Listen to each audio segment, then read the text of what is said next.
Shalom saudaraku yang terkasih dalam Tuhan. Renungan firman Tuhan hari ini terdapat dalam 1 Petrus 2 dengan tema Kristus Teladan Utama. Dalam teks yang kita baca hari ini, surat ini ditulis oleh Rasul Tuhan yang bernama Petrus. Surat ini ditujukan kepada orang-orang pendatang yang tersebar di bagian utara Asia Kecil. Demikian pesan yang disampaikan kepada mereka, yaitu jangan lagi berbuat kejahatan dan sebagainya. Bisa kita lihat di dalam ayat yang pertama.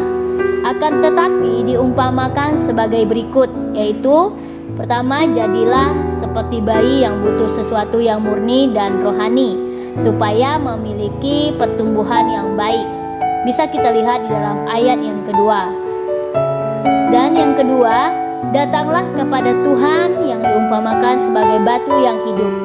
Bicara soal batu, biasanya dibuang manusia karena seperti tidak berguna, tetapi sebenarnya sangat berharga, dipilih dan dihormati Allah. Bisa kita lihat di dalam ayat yang keempat. Dan yang ketiga, biarlah batu yang hidup itu bisa berguna untuk pembangunan rumah rohani, imamat kudus, untuk persembahan yang berkenan di hadapan Tuhan. Bisa kita lihat di dalam ayat yang kelima.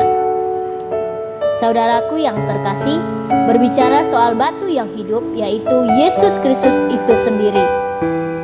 Sebuah batu yang mahal, dan dikatakan dalam Alkitab, siapa yang percaya tidak akan dipermalukan oleh Tuhan Yesus Kristus. Bisa kita lihat di dalam ayat yang ke-6. Tetapi mereka yang tidak percaya dan taat firman Tuhan akan menerima upahnya.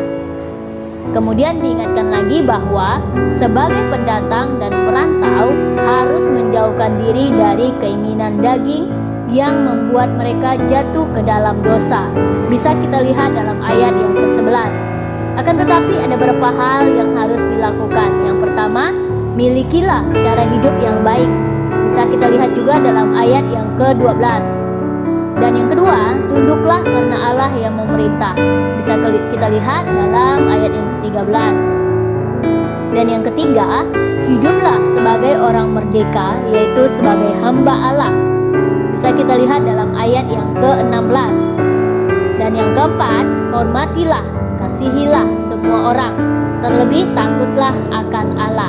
Bisa kita lihat dalam ayat yang ke-17. Saudaraku yang terkasih, selain beberapa hal yang ditulis di atas, perlu kita ketahui pesan penting yang ditekankan lagi, bahwa tidak cukup hanya tunduk kepada Allah karena hal baik yang terjadi. Akan tetapi ternyata Alkitab mengatakan ada pesan yang sangat penting juga kita dengarkan, yaitu yang pertama, harus tunduk dengan penuh ketakutan.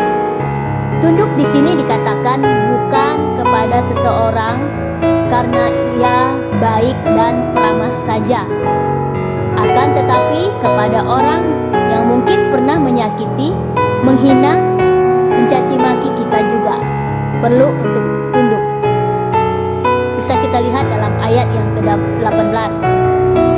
Artinya di sini jelas dikatakan, jangan pilih kasih, tetapi praktekkan kepada semua orang. Mengapa hal itu harus dilakukan? Karena firman Tuhan katakan, jika berani menderita karena berbuat baik adalah suatu kasih karunia pada Allah. Bisa kita lihat dalam ayat yang ke-20. Hal ini merupakan suatu kebahagiaan yang tidak bisa kita dapatkan di dunia, karena hanya Allah yang punya kasih karunia itu. Manusia yang berdosa diberi kesempatan untuk hidup.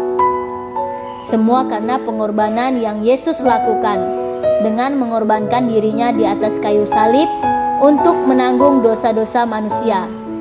Oleh sebab itu, kita yang hidup merupakan suatu panggilan Allah dan pilihan Allah.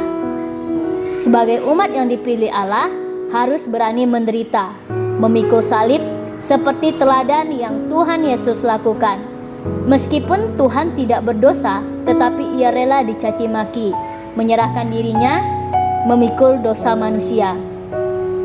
Tujuan yang Tuhan lakukan yaitu supaya kita hidup dalam kebenaran. Bisa kita lihat di dalam ayat yang ke-24. Sehingga di atas semua itu manusia kembali kepada Tuhan Yesus Kristus sebagai juru selamat yang agung dan pemelihara jiwa manusia.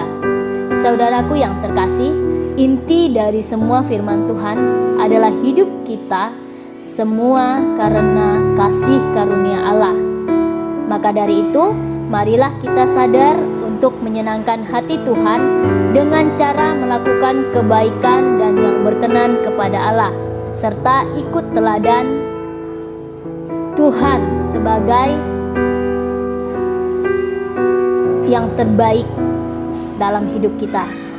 Kemudian kita yang diselamatkan juga harus siap dalam segala hal, segala kesulitan, dengan selalu mengandalkan Tuhan yang mampu memberi pertolongan secara sempurna.